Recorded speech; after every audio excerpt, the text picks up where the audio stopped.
Hey folks, welcome to a new video.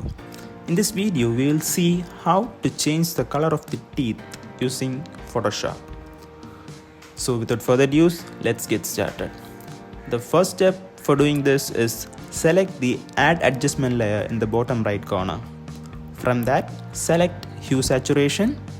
Now drop down the color option and select yellows because it is what we are going to change. Now adjust the saturation value and lightness value as shown.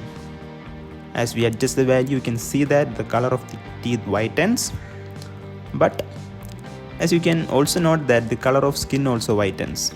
So to solve that problem, select the mask, invert it.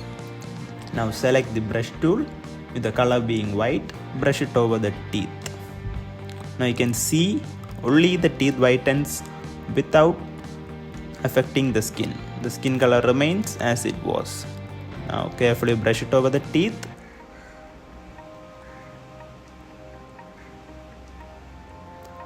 The color of the teeth has whitened without affecting the skin.